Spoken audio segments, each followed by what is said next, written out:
días que pareciesen sombríos para el mundo a causa de la pandemia, podemos ver que esta terrible enfermedad ha dejado alrededor de 750,000 muertos alrededor del mundo. Solo en México llevamos casi 60,000 muertos. Antes de la pandemia, México tenía un alto índice de mortandad. En el año 2018, en México hubo más de 600,000 muertes, la mayoría de ellas ocasionadas por la enfermedad o relacionadas con enfermedades como el corazón, la diabetes o los tumores. Y en este año tendremos que incluir las muertes por coronavirus. Pero esto no es solo una cifra. Son familias rotas, sin un padre, sin una madre, sin un abuelo, sin un hijo, sin una hija. No solo esta pandemia está dejándonos una profunda crisis económica, sino también nos está dejando desolación e incertidumbre. Y el mundo entero se está dando cuenta de la fragilidad de la vida. La Biblia nos narra una historia donde la muerte alcanzó a una familia. Posiblemente no haya fallecido nadie de tu familia a causa del COVID-19. Y eso me da mucha alegría. Pero tarde o temprano tendremos que enfrentar esta dura realidad. La gente muere y no estamos exentos de eso. Por ello titulé el mensaje de este día: Cuando la muerte nos alcanza. La Biblia nos narra una historia de una familia que fue alcanzada por la tragedia, el dolor y la desesperanza. Pero también nos enseña los pasos para salir adelante. Vamos a abrir nuestra Biblia en el libro de Ruth, capítulo número 1. Y el versículo 1 y 2 nos dicen: Aconteció en los días que gobernaban los jueces que hubo hambre en la tierra, y un varón de Belén de Judá fue a morar en los campos de Moab, él y su mujer, y sus 2 hijos suyos. El nombre de aquel varón era Elimelec, y el de su mujer Noemí, y los nombres de sus hijos eran Malón y Kelión, efrateo de Belén de Judá. Llegaron pues a los campos de Moab y se quedaron allí. En medio de la crisis económica que estaba viviendo esta ciudad de Belén, Elimelec, que significa Dios es el rey, buscó un mejor futuro para su familia y se trasladó a los campos de Moab. No eran una población muy lejana, una población que no había sido afectada por la sequía. Ahora, al parecer esta familia era una familia normal, era una familia que adoraba a Dios, era una familia que vivía bien. Su esposa, dice la Biblia, que se llama Noemí, y Noemí significa dulce, placentera, grata, hermosa. Y acompañó a su esposo junto con sus 2 hijos.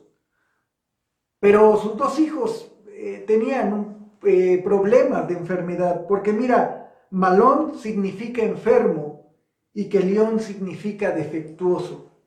Sin embargo, ellos como familia habían atravesado estas situaciones y fueron a otro lugar a buscar prosperidad. Sin embargo, encontraron la muerte. Versículo número 3 nos dice: Y murió Elimelec, marido de Noemí, y quedó ella con sus 2 hijos.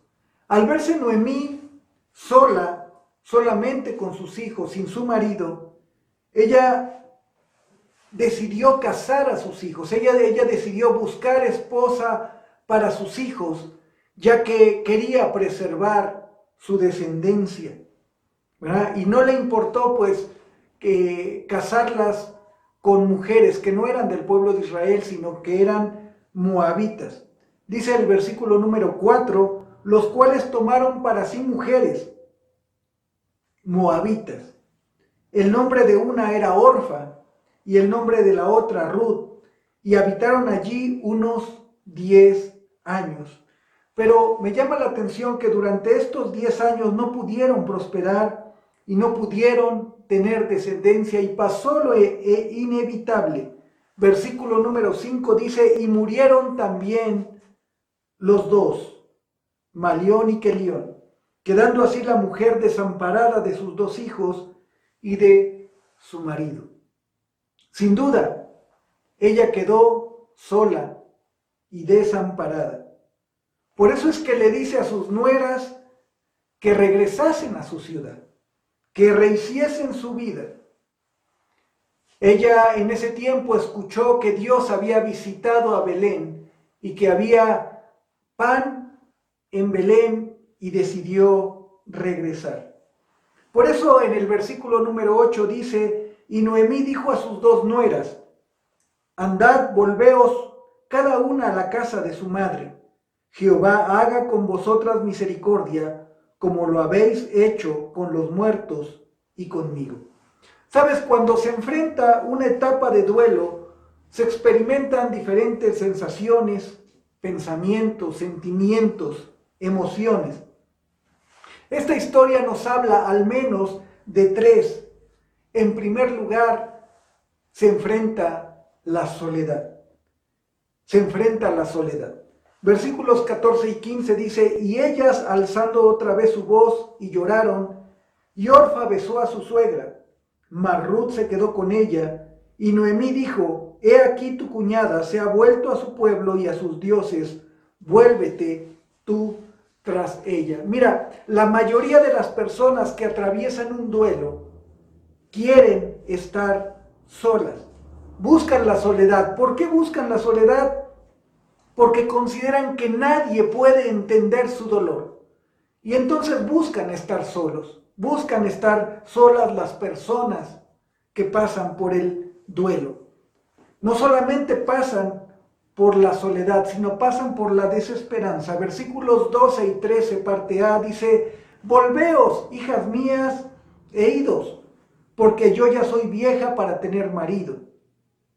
Y aunque dijese: esperanza tengo, y esta noche estuviese con marido, y aún diese a luz hijos, ¿habéis vosotras de esperarlos hasta que fuesen grandes? ¿Habéis de quedaros sin casar por amor a ellos? Noemí entendía que no solamente estaba sola, sino además que las circunstancias de la vida no le iban a permitir continuar con una descendencia. Y estaba desesperanzada. Su futuro se veía sombrío, su futuro se veía gris, su futuro se veía incierto. Y una tercera cosa que experimentan las personas que pasan con duelo es amargura y enojo. Versículo 13, parte B, dice: no, hijas mías, que mayor amargura tengo yo que vosotras, pues la mano de Jehová ha salido contra mí. Siempre que el ser humano pasa por una adversidad, se pregunta: ¿por qué a mí? ¿Por qué yo? Esta mujer llamada Noemí estaba amargada, se sentía desesperanzada, se sentía enojada. Ahora, ¿quién podría culpar a Noemí de estar enojada, resentida y amargada? ¿Quién podría culparla? La vida, las circunstancias, el destino se había encargado de que la pasara mal. ¿A quién podríamos culpar? Porque sabes que cuando uno pasa por un periodo de duelo, cuando uno tiene pérdida, uno busca un culpable. ¿Quién es el culpable? Y a veces los culpables, aunque no lo son en realidad, es gente que está a nuestro alrededor.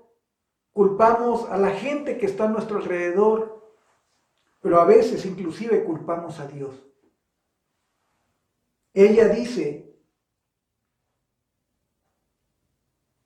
que había la mano del Señor y que Dios había dado testimonio en contra de ella y el Todopoderoso le había afligido. Y esto es normal, esto es normal. La amargura es el resultado de sentimientos heridos muy profundamente y por lo tanto es difícil desarraigarlo. La pregunta es, ¿cómo resolver la pérdida? ¿Cómo podemos resolver la pérdida? Quiero darte 4 pasos para resolver si tú estás atravesando una situación de pérdida, una situación de duelo, una situación de dolor. Quiero darte 4 pasos de cómo resolver esto. En primer lugar, reconoce los sentimientos que ha generado esta pérdida. Reconoce los sentimientos que ha generado esta pérdida. Versículo 21 dice Noemí: yo me fui llena, pero Jehová me ha vuelto con las manos vacías. ¿Por qué me llamaréis Noemí? Ya que Jehová ha dado testimonio contra mí y el Todopoderoso me ha afligido. Noemí reconoce su desesperanza y no solo la reconoce, sino empieza a hablar de ella. Sí, su esposo y sus hijos habían muerto y ella había quedado sin descendencia, sin esperanza, con dolor, sin futuro.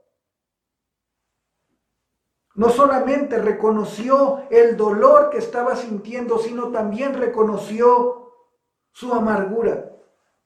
Dios ha dado testimonio contra mí y el Todopoderoso me ha afligido. El primer paso para sanar emocionalmente es reconocer nuestro dolor. Mucha gente va al doctor porque se siente mal, pero en realidad no tiene problemas físicos, sino problemas emocionales que no ha resuelto y lo somatiza. Así que si tú estás pasando por un momento difícil, debes compartirlo con alguien. Busca a alguien que te pueda ayudar, busca a alguien que te pueda escuchar. La Biblia dice en Santiago capítulo 5, versículo 16, confesaos vuestras ofensas unos a otros y orad unos por otros para que seáis sanados. La oración eficaz del justo puede mucho. Necesitas encontrar una persona que te escuche y que ore por ti. En este tiempo mucha gente está enferma emocionalmente por la situación económica, por la muerte de algún familiar, por el peligro de enfermarse y necesita ayuda. Así que si tú necesitas ayuda, busca ayuda. Tal vez tú no necesites ayuda, siempre habrá gente que necesita que tú le ayudes para que la puedas escuchar y orar por ella. Pero te digo algo, no se puede ayudar a alguien que no lo pide. No se puede ayudar a alguien que no busca la ayuda. Por eso es importante que si tú te sientes mal, busques, pidas ayuda y entonces habrá alguien que te pueda ayudar.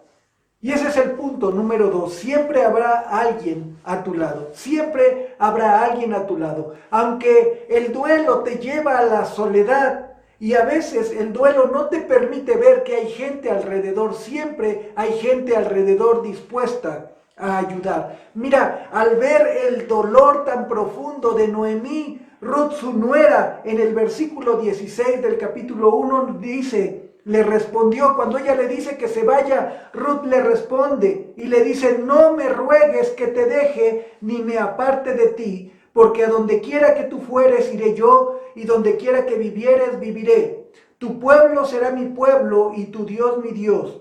Donde tú murieres moriré yo, y allí seré sepultada. Así me haga Jehová, y aún me añada, que solo la muerte hará separación entre nosotras dos.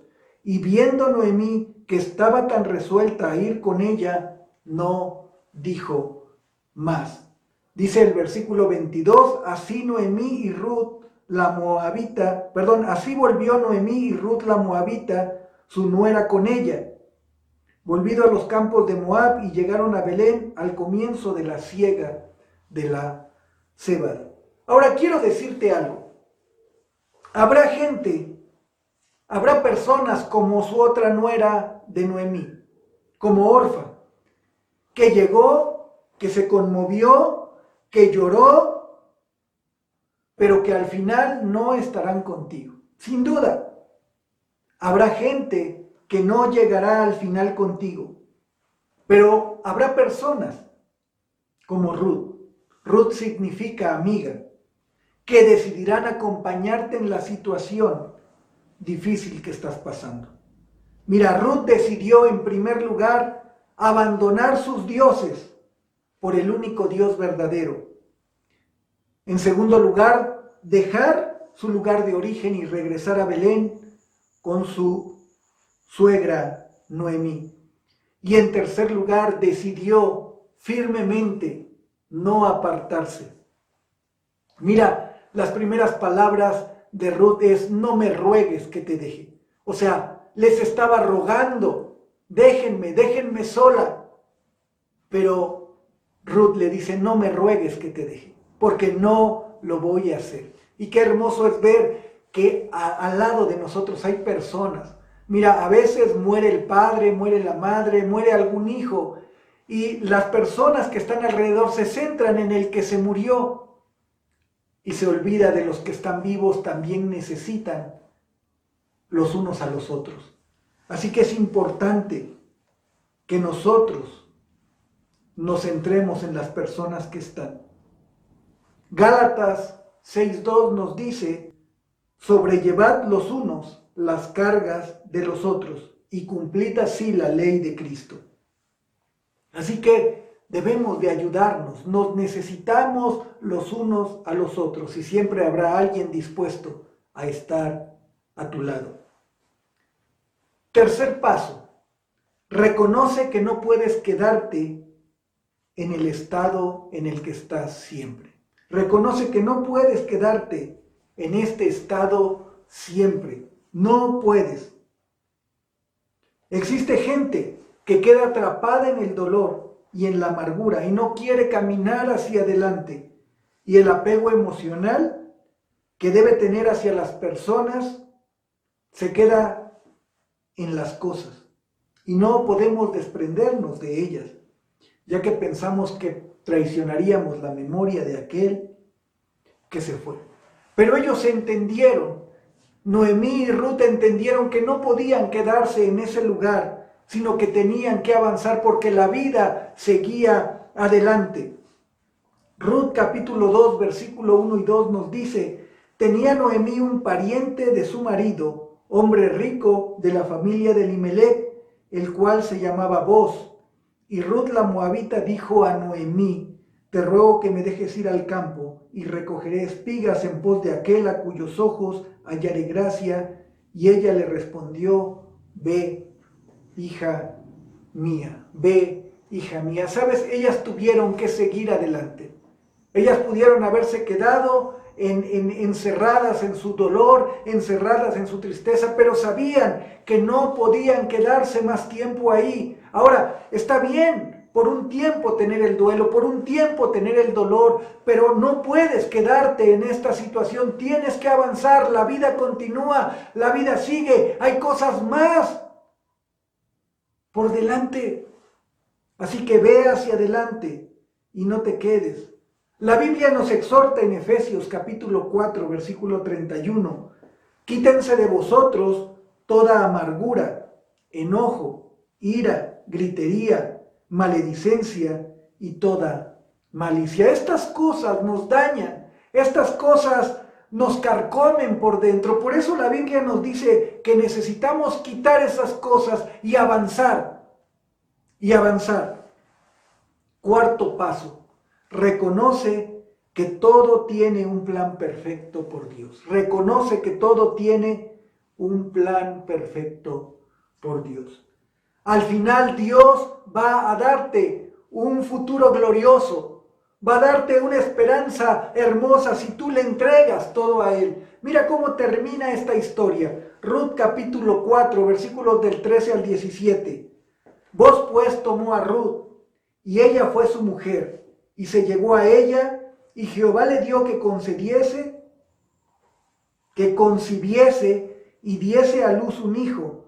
Y las mujeres decían a Noemí: loado sea Jehová, que hizo que no te faltase hoy pariente, cuyo nombre será celebrado en Israel, el cual será restaurador de tu alma, y sustentará tu vejez, pues tu nuera que te ama lo ha dado a luz, y ella es de más valor para ti que 7 hijos. Y tomando Noemí el hijo, lo puso en su regazo y fue su aya. Y le dieron nombre las vecinas diciendo, le ha nacido un hijo a Noemí, y lo llamaron Obed. Este es padre de Isaí, padre de David. ¿Sabes? La trascendencia de un futuro incierto en Dios es un futuro glorioso. Este hombre llamado Obed fue el abuelo del rey David. Fue el padre de Isaí, padre del rey David. ¿Sabes? Una familia que no tenía futuro.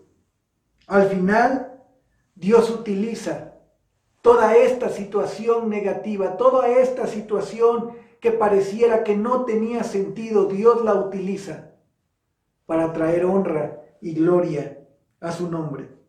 Esta familia que no tenía futuro, de ella descendió el rey David, un adorador de Dios, quien trajo el arca a Jerusalén, quien restableció el culto en el tabernáculo, quien se usó como referencia del Hijo de Jesús, el Salvador, Hijo de David. Reconoce que Dios tiene un plan perfecto. No todo está perdido. Dios puede, aún la situación más oscura, tornarla en bendición. Padre, en el nombre de Jesucristo, te damos gracias por la oportunidad que nos das de compartir esta hermosa historia. Te pedimos, Padre Celestial, que tú seas en la vida de cada uno de nosotros, que nos ayudes. Que, Padre, si alguien está atravesando por una situación difícil, en el nombre de Jesucristo, yo lo pongo en tus manos. No sé por qué está atravesando esta situación, pero sé, Padre, que al final habrá un futuro glorioso. Nos ponemos en tus manos y te agradecemos. Trae paz, trae consuelo, y que estas palabras también puedan ser usadas, tu palabra, para traer consuelo y paz a la vida de los que están a nuestro alrededor. En el nombre de Jesús, amén.